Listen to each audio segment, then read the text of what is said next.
So, Welcome, everyone. This is Dust James. Welcome back to Anti-imperialist America. We're going to have more of a casual conversation today. We got two guests for the first time making his debut. Brother Zach, the Celts guy. How you doing, No, man? the Celtics guy. Celtics. How's it going, man? yeah, I'm doing good, man. Thanks for having me on. Thanks. I'm really glad that we're getting to do this. Right on. And we got my co-organizer fresh back from this weekend in Florida, Rage Against Imperialism Walking Empowerment Camp.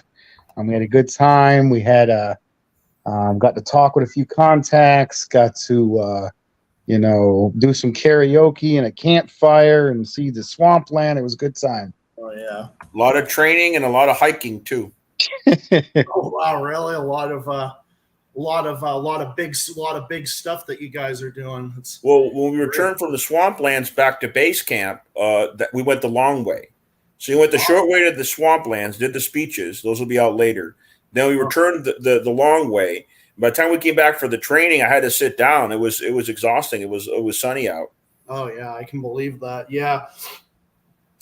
Yeah, I actually like doing stuff like that. I like doing like nature stuff and like I'm actually like a big nature walker, as a matter of fact. So I like to do stuff. I like to do stuff like that. It's an empowering thing to walk among your comrades. Also, Yes, we're talking about the Seminoles and their history of resistance near the Everglades. Yes. Like we're in the area where the Seminoles were. They went from around Gainesville south to the resistance in the Everglades in impenetrable areas to do their guerrilla resistance against American forces.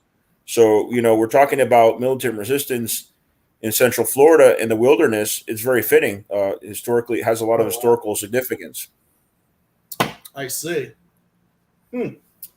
Pretty good stuff. And to really make this a great episode, of course, I don't know if you guys saw this, but I have a "Stop Sending My Tax Dollars to Ukraine." That's a shirt that I got on to represent my anti-imperialism, because it's just a good way to trigger the shit libs with, because I'm telling you, got that and and I actually have a gray zone sticker on my car and a boycott Israel one as well.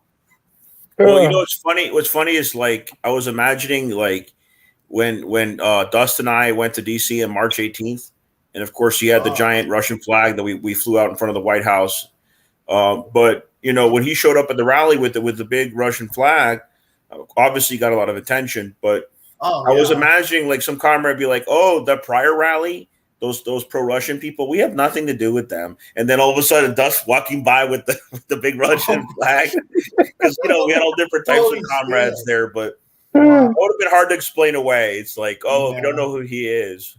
No, I explained it very, very passionately and articulate. I said I support the special operation that denazify and disarm for the defense of the Russian people, and why wouldn't you? There's a reason for it. I mean, there's a reason for it. I mean, hey, they were entrenching on Russia's borders for years. This has been a conflict that has been years in the making. Because I used to be this person where I used to think, like, oh my God, they're so evil. Like, what would they think? Oh my God. I used to think that, like, up until like June or July of last year, I used to think that. I actually used to think that, but now my views are the complete opposite. So from June and July of 2022 onward, no, my views have just been the complete opposite. They have been the complete opposite. Well, I've been reporting for 8 years. Prior to the engagement, I call it an engagement more than an invasion. Prior to the Russian engagement, for 8 years, I've been reporting on the bombings of the ethnic Russian populations in the eastern provinces. The thing is, Americans have been ignoring that, or they're only looking at the mainstream who don't tell you the truth. And so they say, unprovoked, are you kidding me? Unprovoked? Yeah, acting like it's unprovoked, that they just decided one day, they just decided to wake up and just go in. It's like, yeah, no, Putin just decided to wake up. He's like, I got my Russian vodka here. I'm going to drink that. And, nope, I'm just going to decide I want Ukraine. Like, no, that's not how it And of course, works. these people could not find Ukraine on a map. They don't know anything of the history. They don't know anything of the NATO provocations. And you try to educate them and, just question the narrative of the imperial government, and oh, you're pro Putin, oh, you're this, you're that. It's like Putin's a capitalist, but right now he's fighting fascists, and in a united front, you need to support those who are fighting the fascists. I do it all the time. I say this all the time on my channel. Republishing information from whether it's the Gray Zone, Jimmy Dore, Mint Press News, or Consortium News, or one of those outlets, or Jeffrey Sachs is another one that I'm a big fan of. Like, they all talk about it. They all say that, like, this has been a proxy war. This all started under Obama. Obama was the one who started against Viktor Yanukovych, who was a neutral guy, and then got him overthrown. And then Petro Poroshenko, I think his name was, he was the puppet that got in, and he was in there for several years, an authoritarian. Well, he was run by the Nazis, just like Zelensky is. We know that. Yep. Exactly. I was on Mint Press not too long ago. Lee Camp interviewed me about a Venezuelan diplomat. You were on with Lee Camp? Yo, you were on with Lee Camp? That is fucking awesome. I so want to hear. About a month ago, he interviewed me right after he came back from China. Oh, yeah. I've known Lee Camp a long time. I've met him a couple of times in DC. He's a great person. Yeah, he is. There's a fan of mine that's also my fan. His name is Nicholas. He's actually from Virginia, where Lee Camp was born in. And he said, he's from Richmond. He's like, I gotta support my fellow Virginian. He's like, I support my fellow Virginian. I'm like, yeah, because he's anti-imperialist, and that's what we all are. My fans, whether they're on the left or on the right, I mean, a lot of my fans are actually centrist, but a lot of us, we all have one thing in common. What we have in common is being against the establishment and being against the war machine. So to be against the establishment is not necessarily radical. And also, there's a lot of people that say that they're anti-imperialists, but they're actually isolationists. We talked about this in Gainesville. Maybe you want to elaborate, Dust. Yeah. I think there's some problems. I've seen you say this as well. There's some problems with the Trump camp, the MTGs, and fake anti-establishment, isolationist, attack China first, dogs. I mean, Ron DeSantis is a fascist down there in Florida, and then Tarl Tuckerson's anti. I live in Florida, so I have to put up with DeSantis policies every day.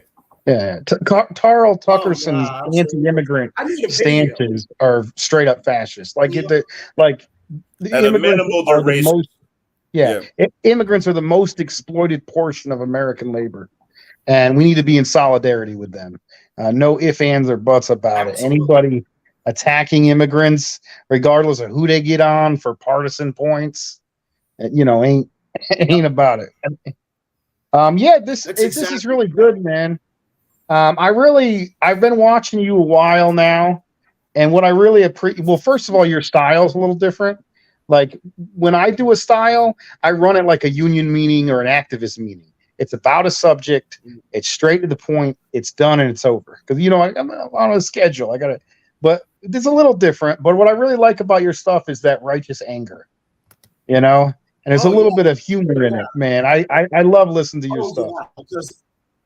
Thank you. I appreciate it, brother. But I mean, I go the fuck off. There are things I do go like legitimately off about, because there are things that just make me infuriated. Like, there are things that'll just make me infuriated. Like when you see the way Wikipedia acts and the way that these mainstream outlets will literally take your character and just try to smear it, but they're like able to get away with this shit. They're like able to sit there and actually be fucking smear merchants. Like they'll be there saying that like you're a Russian propagandist or whatever, you're a this, you're a that, just like all like they tying mint press news into the Buffalo shooting. But isn't it funny that they tie mint press news to that when they are against the neo-Nazis, and then they try to say that the dude was a Putin supporter? It's like, how could the Buffalo shooter be a Putin supporter when Putin is fighting the Nazis? You know, it's like none of this shit adds up. And when it doesn't add up, it ain't true. It isn't. You true, mentioned mentioned Julian Assange. Do you know anything about Alex Saab? Do I know about Alex Saab? Not too much, but I do. That's what. Look at my shirt. That's what Suarez was interviewed about. That's what Suarez was interviewed on LinkedIn about it. If they call him the the Venezuelan Assange, man. Only when he was going after the empire, it was over sanctions. I was in Venezuela 2 years ago, and I met his wife, and I promised her I'd do everything I can from the state where he's kidnapped in Florida to set him free. They kidnapped him in Cape Verde Island on the way to a humanitarian mission and on a trumped-up charge and brought him to Miami. I've attended all his hearings. I wrote a book about his case. And Alex Saab has the same international lawyer that Assange does, a very respected Spanish jurist named Baltasar Garzon. And, you know, Alex Saab needs to be freed. All the political prisoners need to be freed. As a matter of fact, Pedro Castillo, who's held captive by the fascist forces in Peru, my father nation, needs to be freed as well. Before you get off there, he knows a lot about it. Maybe I can just sum it up real quick. He was a diplomat acting on behalf of the Venezuelan state to go and visit with Iran to get food for the starving Venezuelans. And he was illegally kidnapped and arrested and detained in Africa. And tortured. And now he's being tortured in Florida. He's being tortured in Florida. And brother, he was tortured from the beginning in Cape Verde Island too. Yeah, brother, Saab, brother Suarez, you were outside of the court hearings, no? I was inside the court hearings. You went to this court hearing. The preliminary hearings, I was the only Alex Saab supporter inside. When I went there a few months ago, there was a lot more supporters, a lot more people paying attention to the case. But I've been involved in the case pretty much from the beginning, from when he was brought to Miami, because he was literally brought to Miami within like a week or so before I went to Venezuela. And I got to meet with his wife and, and other Venezuelan comrades to be part of the Free Alex Saab campaign. So the United States is in a state of lawlessness and decay as an empire, where it has no respect for diplomacy, diplomatic community, no respect for journalistic protections like with Assange or for publishers. This lawlessness of the United States is getting out of control. These sanctions that killed over 100,000 Venezuelan civilians, they've tried to use against Russia, and it backfired. Now Russia's selling their oil to the East for even better deals than they have with the Europeans. And the Europeans, who are vassals of the United States, who have no independent policy, they're suffering the consequences of that. Yeah, they are. And now Biden's fucking incompetent administration is like, oh, hey, Mr. Maduro, now we need your oil. Now we need your oil because we need it now, because now like we have completely fucked over relations with Russia. So now, so you know what it is now? Now we need the oil. Now we need the oil. But well, no, Zach, I now remember. Let me ask you something. What's up? I wanted to ask you a couple things. I want to get better acquainted with you. I heard a lot about you from Comrade Dust. So in 2020, right, the year before I went to Venezuela, they had the Black Lives Matter protests going on. I got tear gassed here in Jacksonville. I just moved to the city and joined the protests and all that. Do you remember who was it Biden already or still Trump? Oh, no, Trump was January 2021. Yeah, so it was still Trump. So do you remember who Trump was blaming the protests on at that time? Yeah, he was blaming the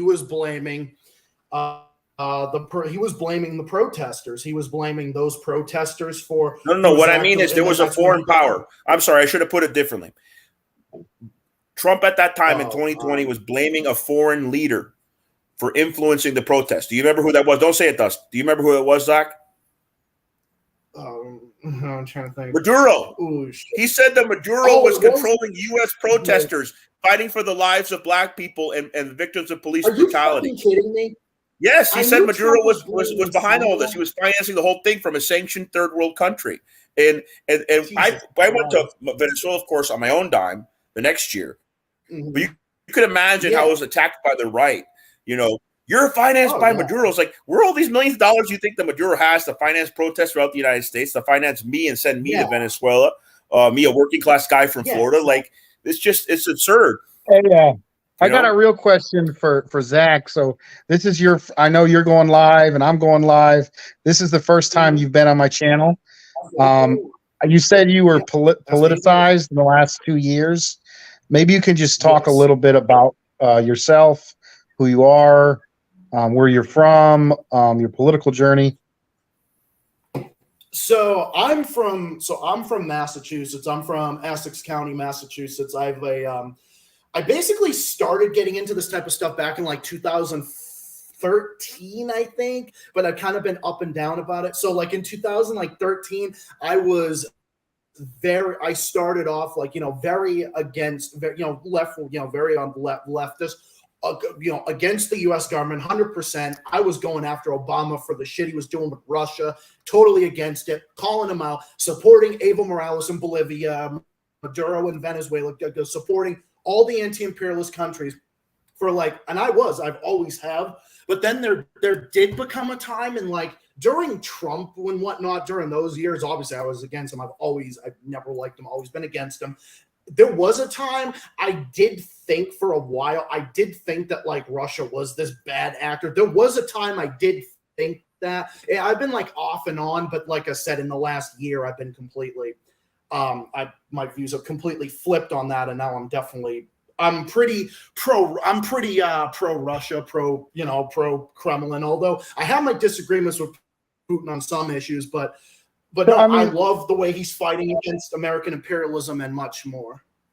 Do you work in what kind of work do you do? You work in the service industry, or?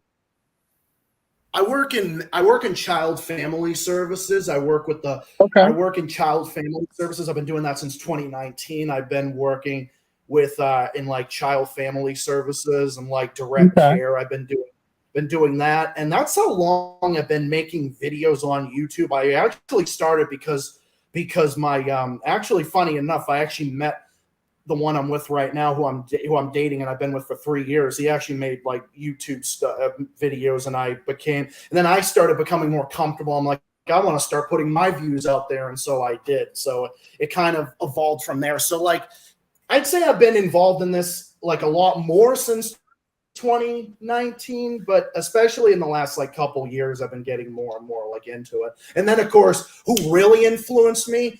The Gray Zone definitely influenced me. They've definitely influenced me. Definitely other anti-imperialists on YouTube. Mint Press was a big one. I'm very upset right now about. I'm a big fan of Ben Norton. I've always liked him. Yes, I love Ben Norton. And I'm very upset right now. I'm very upset right now with Jackson Hinkle, because he's made claims that even Max did not make. So Max has had the decency to be quiet about why Ben left the Gray Zone. I'm not going to say I know why. Okay, I don't know why. I've actually met Max and have not met Ben, but I like them both, and I especially like Ben Norton. So I'm very pissed right now at Jackson Hinkle. Not because he's a MAGA commie. We can have our differences in that and debate that and not get personal.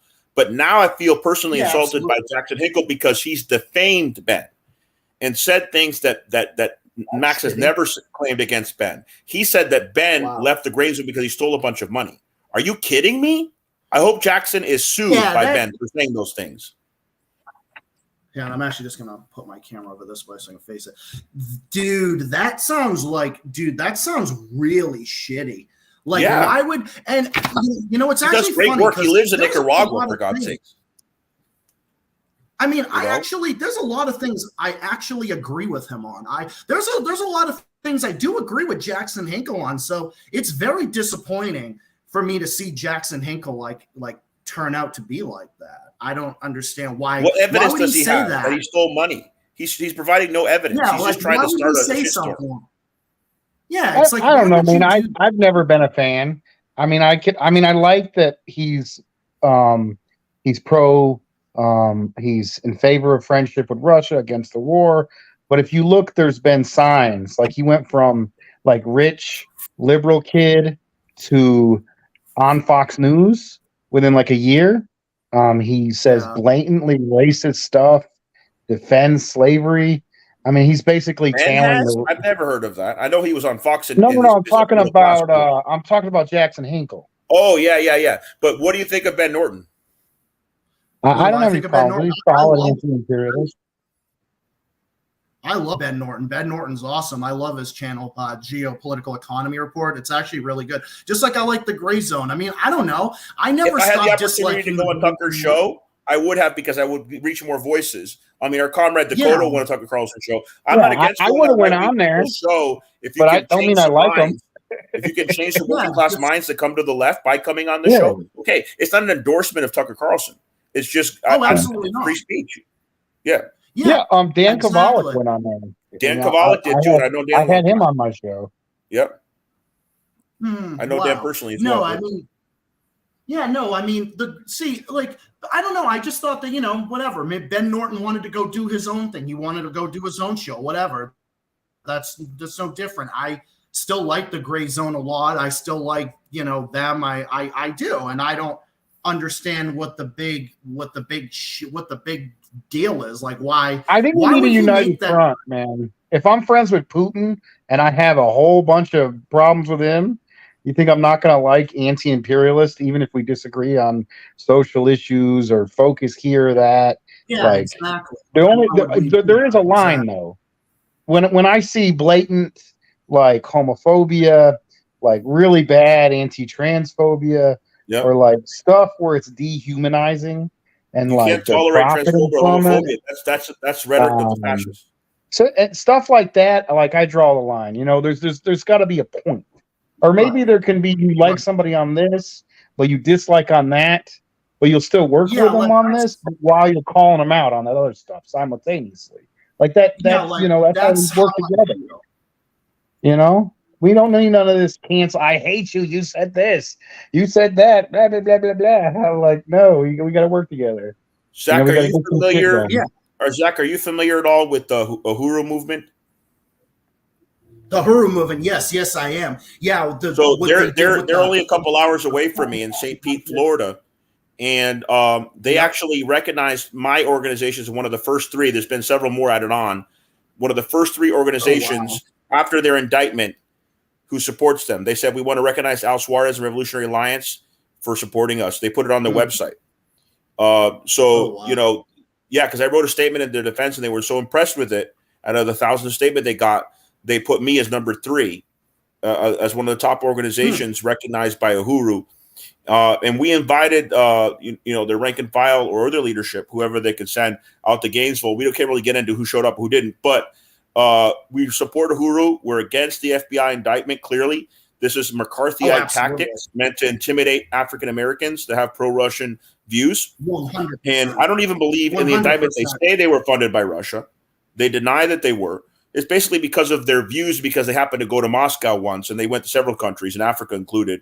That they're saying that they're agents of the Russian state, or they have to register as foreign agents, which is absolutely ridiculous. Why not have AIPAC register as Israeli agents who get millions of dollars to bribe our politicians? Oh yeah, this is a complete hypocrisy.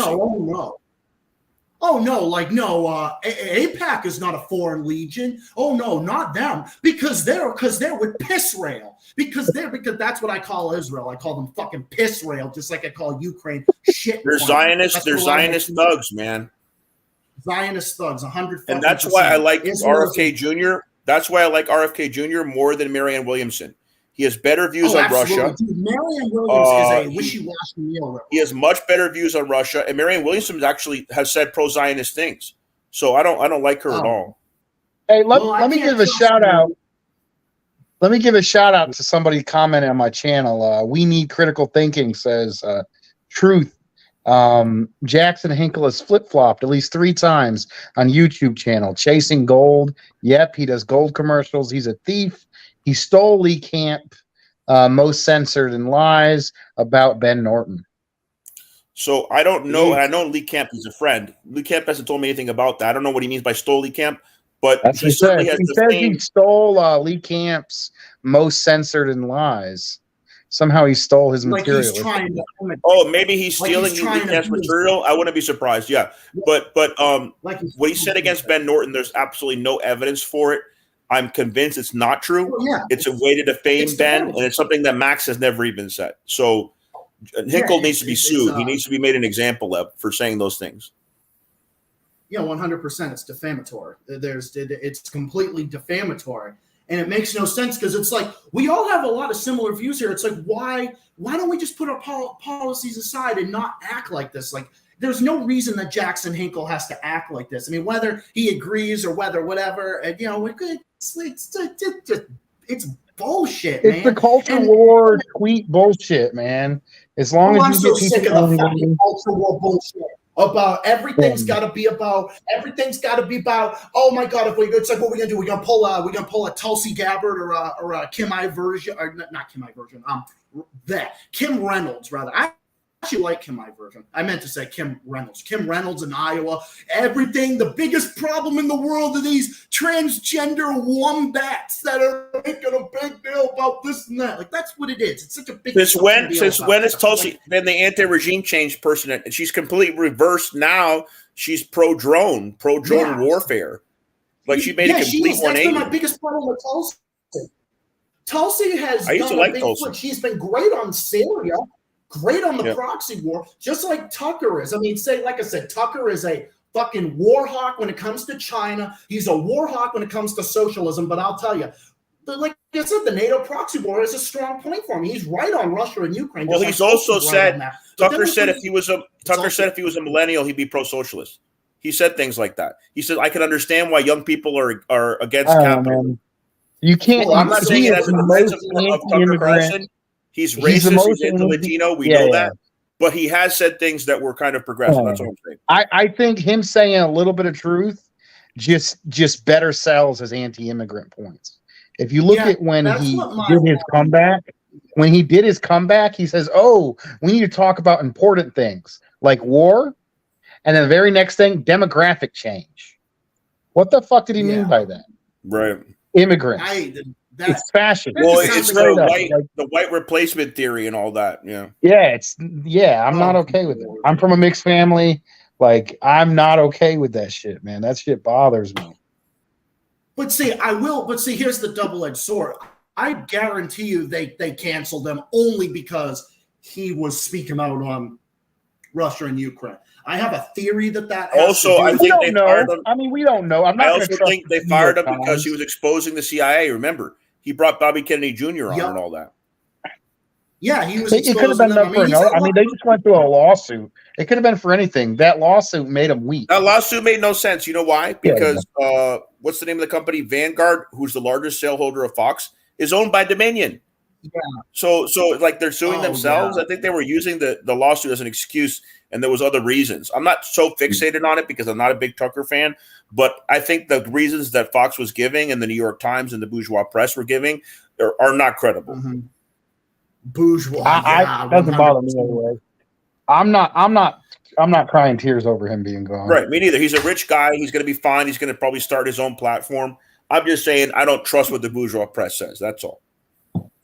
Oh yeah, no. I mean, Tucker will be fine. I mean, I think his voice was taken down for that reason. Even though I disagree with any kind of censorship, deplatforming, anything like that. By the way, one of his last shows, he was defending Uhuru.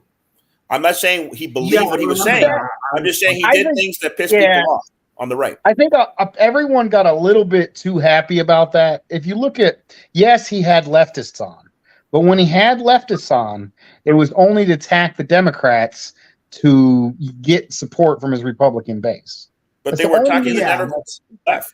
Yeah, and the thing is, people are like, a lot of these right opportunists, the Jackson Hinkle types, the Haas types, they're saying, how dare you attack Tucker's a racist when he had Uhuru on, a black socialist? I'm like, yeah, he used a black socialist to make partisan attacks.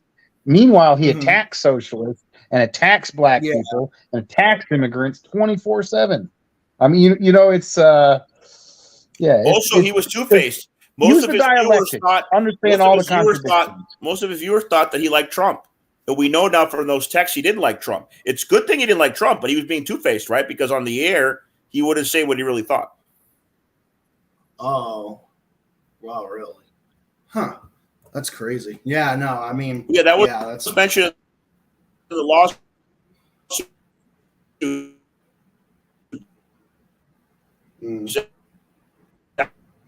don't know if you know that. Dominion. Suarez, are you losing his signal too? I'm having trouble hearing Zach. I mean, my signal is all right. I can hear it. I think it might have been his end or something. Okay. I think there's something. I think it's with his. I think it's with his end. Suarez, are you with us? We want to have it's Suarez's Tucker signal. Testify because he said that he didn't believe the conspiracies about the elections and that he didn't like Trump. But I think a lot of that again was just an excuse. There was other reasons. Yeah. Oh, I can hear him now. Yeah. Okay. Cool. Are you there, Zach? Yeah. Yeah, I'm here. Okay, I can hear you now. Okay, yeah. I see now. Put it on. I am, yeah. Okay. Yeah, I put it on full screen. So I put it on full screen so that way it would look good on my end. What were you saying, Zach? That's actually continue, Zach.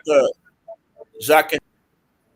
No, I was saying that I actually wanted to ask about the thing about Lee Camp about that, but I don't mean to like jump all over the place because there's so much I wanted to like ask all of you guys about.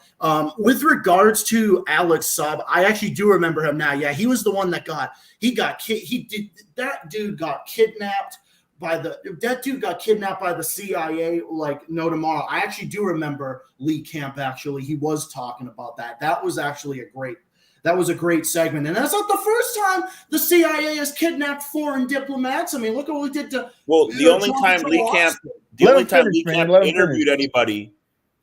Camp interviewed anybody about Alex Saab was with me a month ago. But he has done a couple of shows about it. He's not an expert, but he knows a lot about it. And he wanted to bring me on because I wrote a book about it and, to go more in depth. I'll send it to you in a DM, Zach. But it's a very important case. And Lee Camp is very familiar with it now, too. Yeah. Yeah, that'd be great, man. Yeah, I was just curious about the stuff about him and also about Lee Camp because I do remember that segment where that Lee Camp was talking about it. I was just trying to refresh my memory on it. But yeah, that was a great segment. But it's just that's what they do. That's what the CIA is known for doing, just like what they did to John Batrell Arstey in Haiti, but exiling him in fucking Africa. Aristide, yes. Yeah, what they did to him. It's ridiculous. And now look at Haiti seemed to be improving, and now it's like Haiti's in complete chaos. Well, I mean, Haiti's in chaos because the U.S. has fucked them over, so isn't French colonialism, and now there's a corrupt U.S. puppet that's in Haiti now. That is turning Haiti. By the way, in all the protests in Haiti, you see signs of Chavez, you see signs of Maduro. You know why, right? Venezuela, after the earthquake, was the number one supporter, sending free oil shipments to help rebuild the Haitian economy.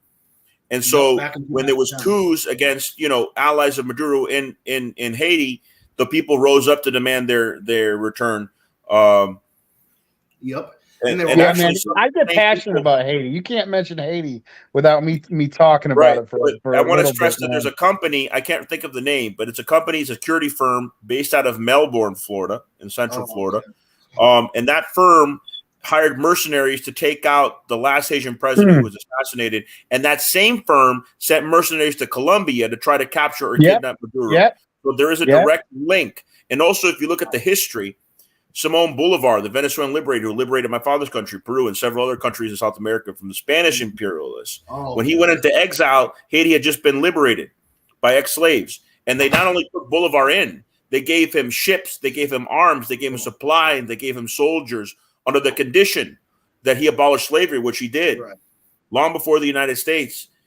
So to pay Haiti back for the debt for the liberation of Latin America. Let me just talk on that right quick. We're always told in U.S. history class, George Washington and fought against the British and all this, but you got to look at on this continent. If you talk about international revolutionary people, the Haitian people about the same time, kicked off colonialism, first slave revolt, man, and then they had to pay the French back forever. I mean, Unlike the Spartacus revolt, it was for it ever front. They've been punished for it ever since. And then they took out Aristide. Yeah. They made them pay reparations to the French. Shouldn't have been the other way around, that the French pay reparations for centuries of slavery and colonialism. Hundreds of years of slavery. And they used to roll over the Dominicans. A lot of the Dominicans are racist against their Haitian brothers because they know Haiti used to rule over them. Haiti used to be an economic power in that island. Yep, exactly. Yeah, I know. That's what Haiti was known. Yeah, that's what Haiti was known for. And then now look at it now. Now it's under a corrupt U.S. puppet. There's actually a family of mine that lives where I work in child family services. She's from Haiti. She escaped like a year and a half ago. Her and her boyfriend and their daughter. They were talking about how they were talking about all the stuff that was she. I think she went from Haiti to Texas, and I think Texas to some other place. I forget where. UN officials got caught in Haiti sexually coercing women in exchange for food, and nothing was done about it. So this is what the Western imperialists do when they enter countries like this. This is why Che said you cannot trust the imperialists. Che said, how are we going to let the UN into Cuba if the UN went to the Congo and at the same time they assassinated Lumumba? This is what the empire does. Yeah, that's exactly what they. That's exactly what they do. And then they expect to have the UN in New York City when they have all these embargoes on these presidents, on Daniel Ortega in Nicaragua, on Miguel Canel in Cuba, to have them on Maduro. Abolish the Security Council in the UN. Abolish the OAS, which AMLO in Mexico is calling for. You need to abolish these corrupt organizations. Yes, the OAS is fucking completely corrupt. The OAS is the one that's been leading on the sanctions campaign against Venezuela, Cuba, and Nicaragua. They're also the ones that paved the way for Bolivia, for the genocidal freak that Trump incited, and that I also say this might be a conspiracy, but I guarantee you Israel was behind getting her in there. Because remember, when Janine Inez got in there, Janine Inez started, let's talk to Israel. Let's talk to Israel because I'm a Christian. I'm a good Christian. Let's talk to, let's go reignite. Well, let's go with Trump and whatnot. And then she slaughters hundreds of support. It slaughters hundreds of people, groundless supporters, and then giving immunity just like Bolarte in Peru today. Pedro Castillo, the overwhelming majority of the people, indigenous people, supported him. Bolarte is massacring indigenous people every day who are demanding his return, just like they're demanding the return of Evo Morales in Bolivia. I'm sure they'll be victorious. And Che, who died in Bolivia, had said back in the day that the OS is the Ministry of Colonies. That's all it is the imperialist colonies of the United States. Exactly. I just want to make a quick point about Bolivia. Bolivia had the fastest growing economy in Latin America, and they were working very closely with the Chinese to invest in infrastructure. And man, they had people's democracy from the most oppressed indigenous societies, having real decisions over their own modernization. And then that lady came in there and massacred people, man.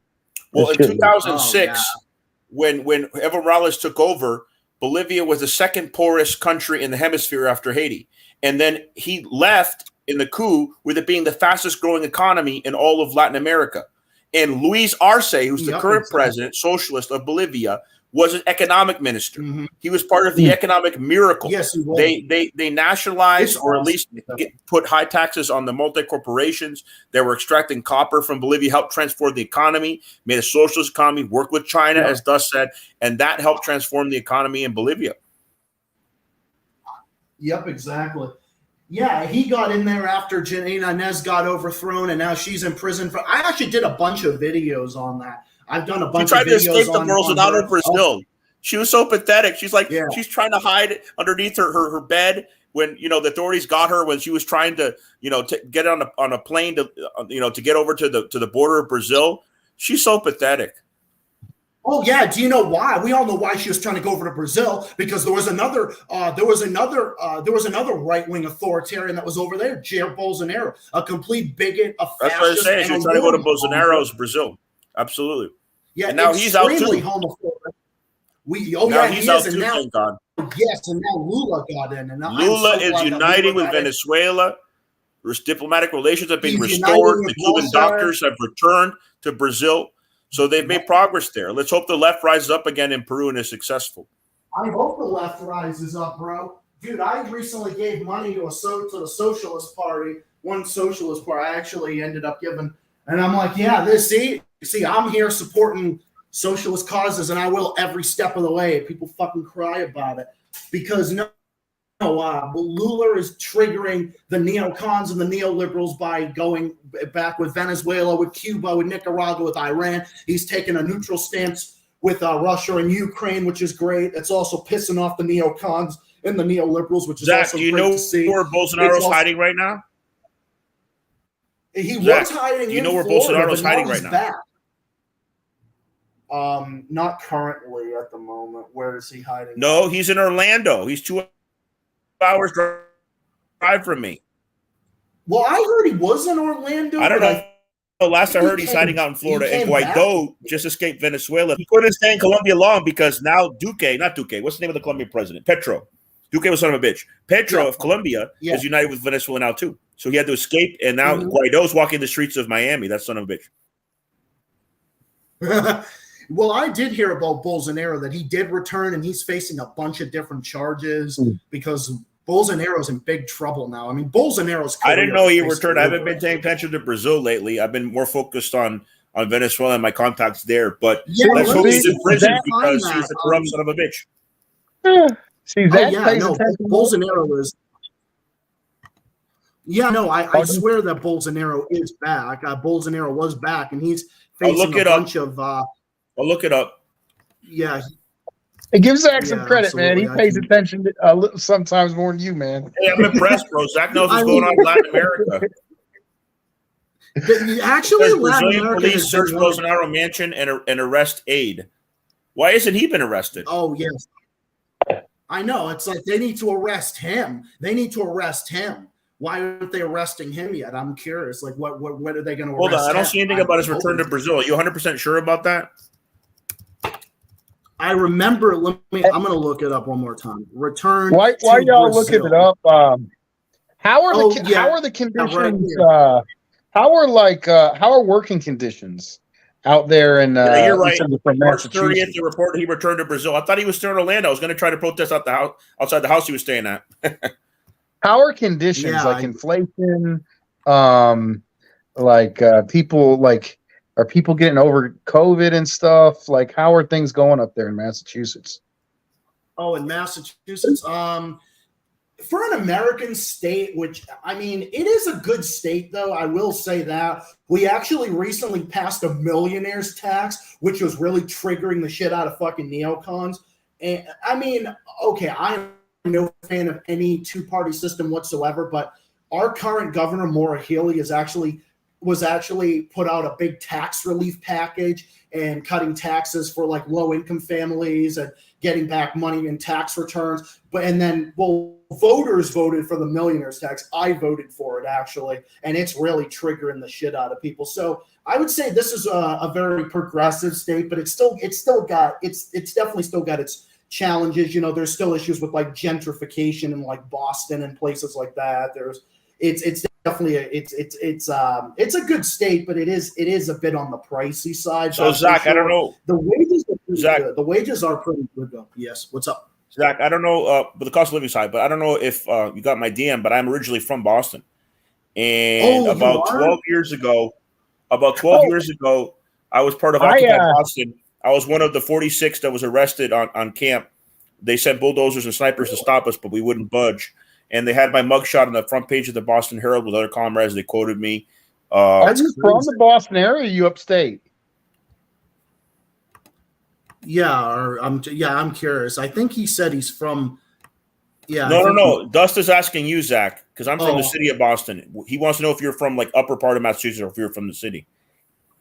Oh, I'm actually from. I was born in Malden and I was raised in Revere, actually. Yeah, Revere's That's part of actually Boston. where I know from. Revere. Yeah. I live. So I lived there, and then most of my life I lived in.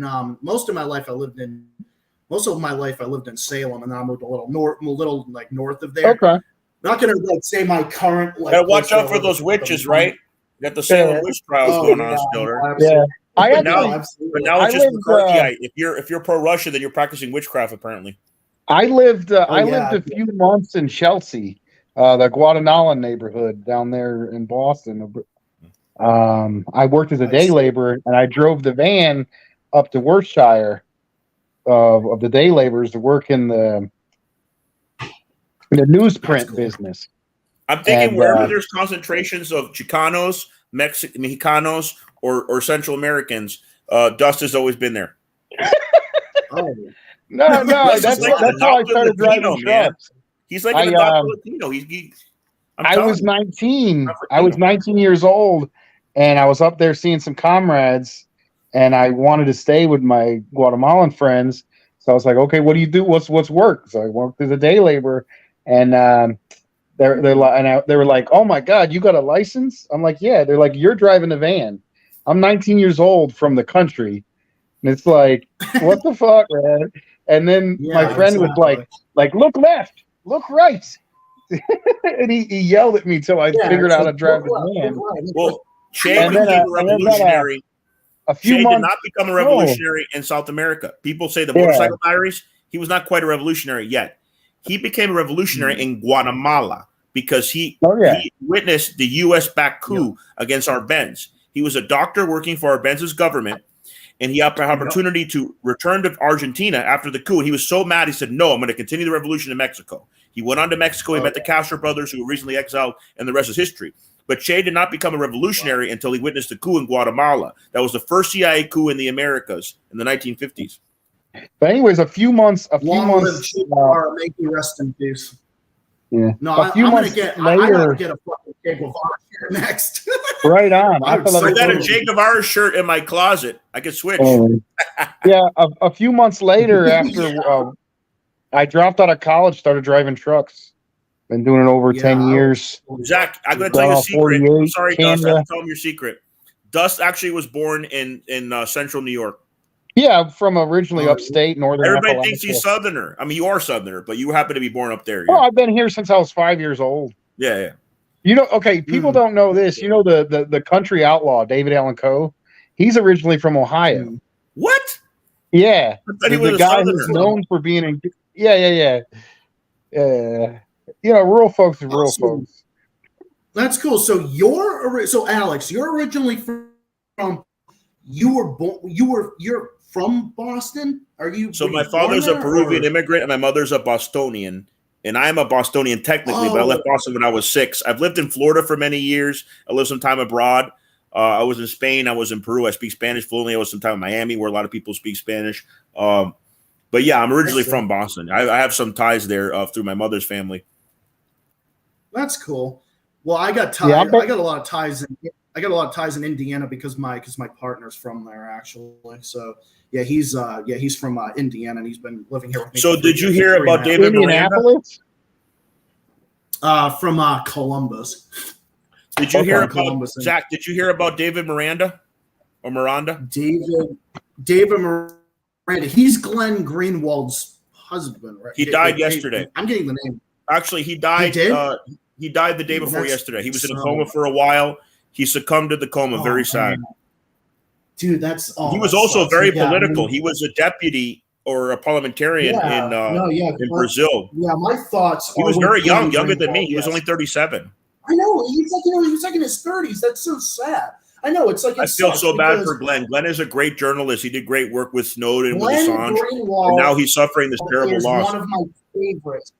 I know, right? I love Glenn Greenwald. I've been a fan of him forever. I don't always agree with him, but I respect his journalism. You have to respect Glenn's journalism. Yeah, exactly. No, I've been a big fan of him for a long time. I've seen him. Actually, funny, going back to Glenn Greenwald for a second. Glenn Greenwald was the one that stood up for Jimmy Dore against Anna Kasperi. Remember when she pulled the fucking the smears against? He also exposed Bolsonaro while living in Brazil. He could have gotten big trouble for that. Yeah, that too. But then you want to know the funny thing? Why is the young turd saying that, oh, he's such a right-winger, even though he has spoken out against Bolsonaro? It's like, how can you be a right-winger? It's like, well, no wonder why Kasperian blocked you, Zach. I saw on Twitter that she had blocked you. She was trying to make false accusations against Dore. No wonder, because she blocks everybody that questions her, you know? I'm just waiting for Chunky Yogurt, the buffalo, to block me next. I'm just waiting for the buffalo, Chunky Yogurt. Yeah, Chunky Yogurt, I call him, and I call Anna. Hey, just because he's chubby, I'm chubby. I know, I'm no skinny mofo. Hey, ain't none of us. His name is Chang, not Chung. It's a Turkish name. Come on, man. Chung. Okay. I don't like him either. I'm just saying, don't make fun that he's chubby. Hey, no fat phobia around here, brother. Yeah, no fat phobia, man. Dustin's a big guy too. Come on. Oh no, I'm not skinny either. I mean, I'm just kidding. We can't tell. We can't see you. We can't see you. You know what? Let me try. Yeah, no, I'm loving this too, bro. I'm totally loving this too. Let me. Oh, he left us. So that's our friend Zach from Massachusetts. Yeah. Yeah.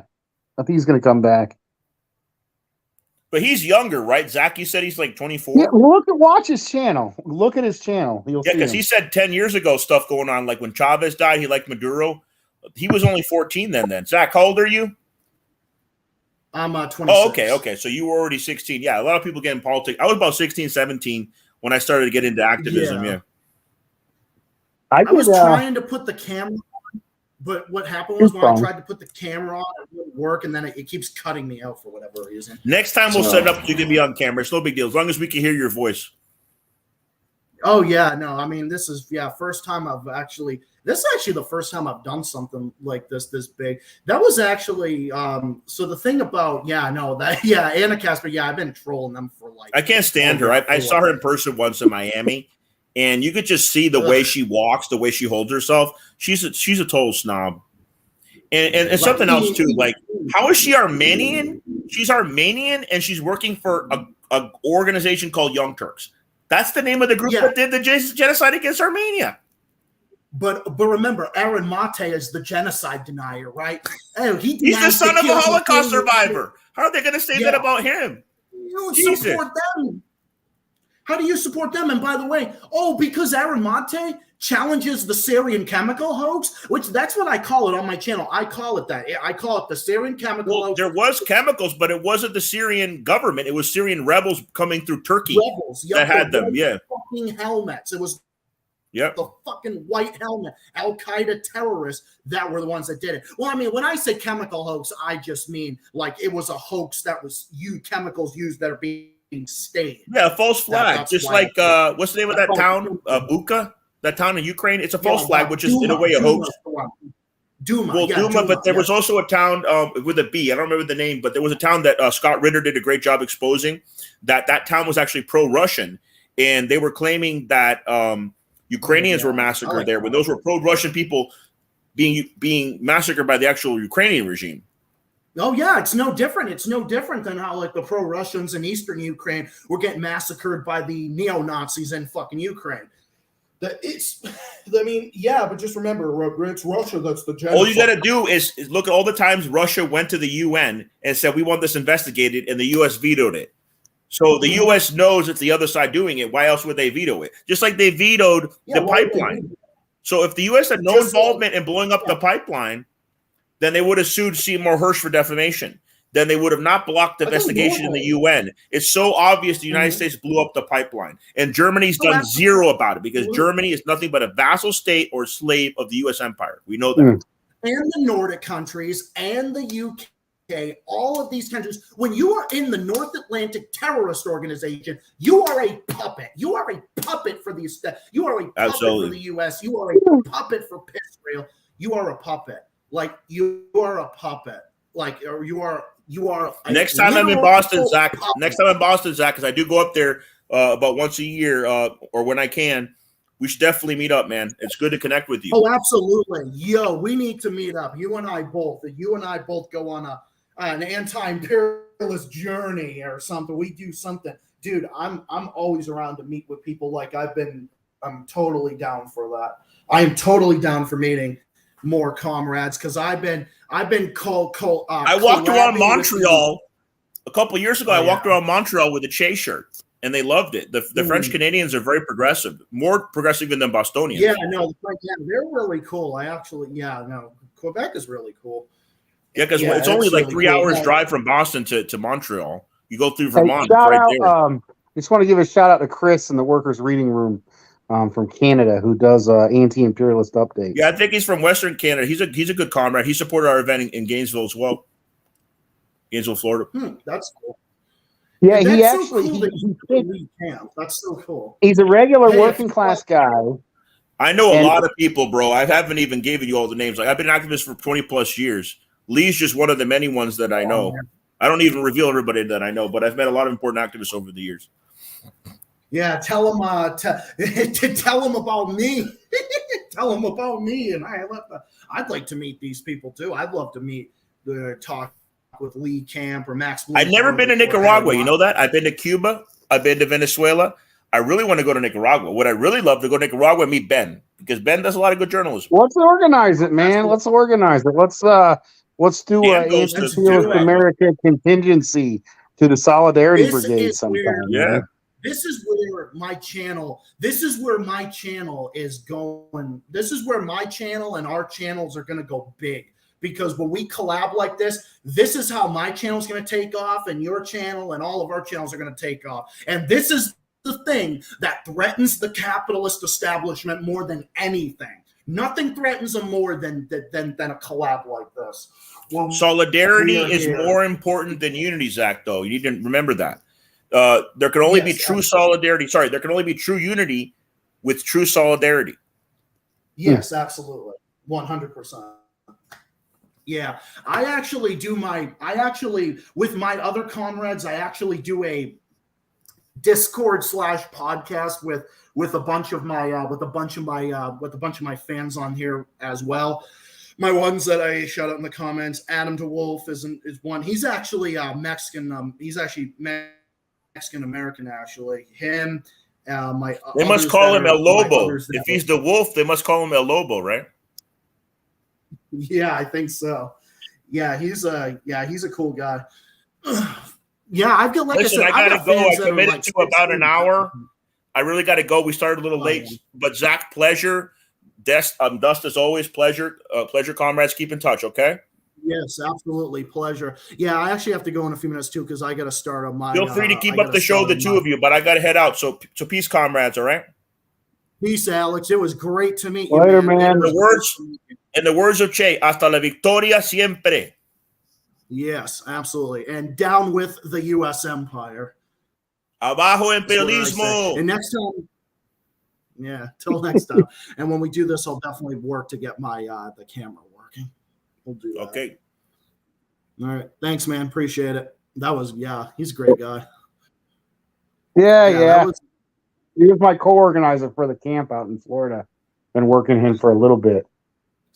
It's actually kind of funny because I'm like I've been doing this, I did counter recruitment in high school, 17. I'm like in my 30s now. I've been doing this a long time. And my training is actually, I'm Marxist-Leninist. And Brother Suarez is kind of like more of a modern Trotskyite, and we're supposed to hate each other. But I'm like, fuck it. We're both, we have a lot of the same positions, and we can work together. Old shit. I mean, it matters in principle, like what they were fighting over and why was important. And I think some of the same stuff comes up today, but I don't have those issues with him. So it's not a big deal. He's a great guy, dude. That's great that I got to meet him. The fact that I got to meet him and to meet someone who knows these other big YouTubers, the one who knows Lee Camp and knows all these others is great. That's big. Because I talk with the Flame of Liberation. I coordinate with him quite a bit. I think you're familiar with him, right? Yeah, me and Flame of Liberation, me and him were part of CPI, Yeah, CP. and we helped show, what Moppin did to us. Oh God, no. We Caleb helped Maupin, expose it. yes. That's Yeah, actually, yeah. That's how I met the Flame of Liberation. Nick is his name. That's actually how I met yeah, him. I met him because I talked about the Flame of Liberation and what he was saying with regards to Caleb Maupin. I just can't believe he's on RT still because I fucking love RT. I promote RT and Sputnik and all the Russian outlets. Do you know why? Yeah, you don't like it? Establishment, go fuck yourself. I promote them because they are the only ones that are there speaking the truth. Russian media is speaking the truth. It's like CGN in China is speaking the truth. So I just think they need to get rid of Caleb Maupin because what Caleb Maupin did was unforgivable. And I will never support him again after what he did. yeah. I mean, my focus. I'm not really big on meeting big names and shit. My thing, Anti-imperialist America. I like people like you and me. I like working class, anti-imperialist. I think we need millions and thousands more of us, working people that understand anti-imperialism, going to their neighbors and so on. Each one teach one. That's my deal. But I'm a member of. I'm a proud member of the Solidarity Network for the Black Alliance for Peace. Mm-hmm. And, I talk with a bunch of folks on there. I'm not going to say, give out their name, but I interviewed Carl Zaw before. I've had Dan Kovalik on. I'm good. I'm good friends with David Rovics. I've had on. Wow. Yeah. Yeah. Like, so, I've been doing this for a while. Yeah, big names on like YouTube, like collabing with him or with you or with Alex is great. It's like getting to do that and making more of our voices heard because this is what we need to continue to do to bring an end to the war machine.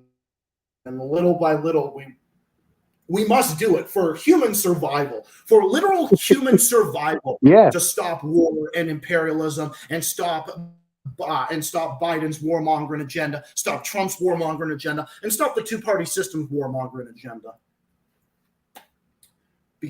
Because no matter what, it's like, we need more of this, and we're gonna keep on doing it, and that's what I'm gonna do. Like no matter what, I've had my live stream. I had a live stream of mine banned around the world. I've been shadow banned. I've had videos fucking age restricted. Like I said, I had an episode 116 got shut off because they said that it was hate speech. I mean, this is what they're doing. The establishment is coming for big anti-imperialist YouTubers, and because I'm growing big time, that's threatening the establishment's power big time. So that's why I call myself the most controversial YouTuber with less than 1,000 subs, because I definitely am. Because I've had my comrades. Hey, we'll get you over that. You're gonna have to change your name soon. Your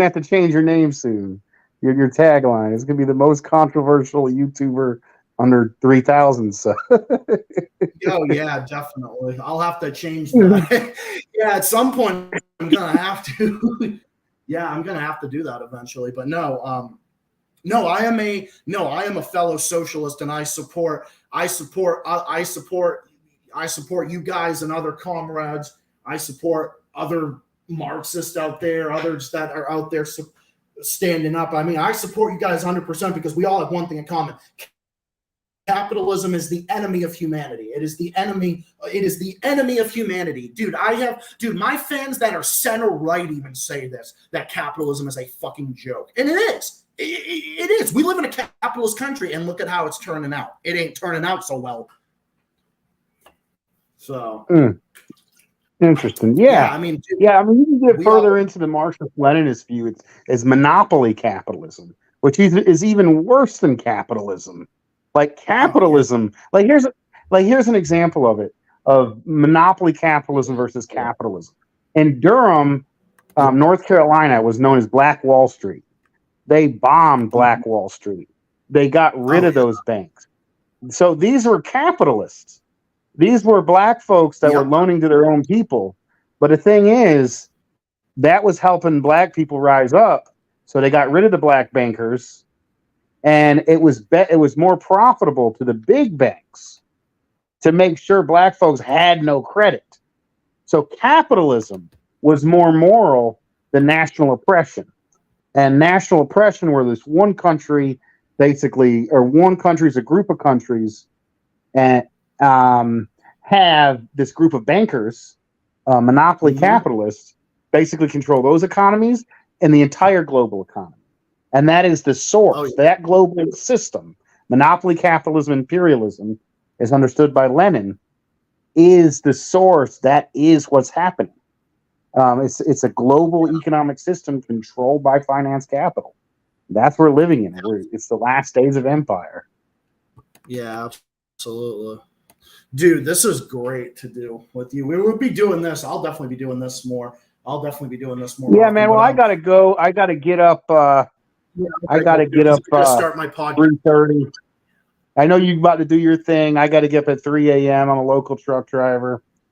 We definitely got to do some more collabs and stuff, man.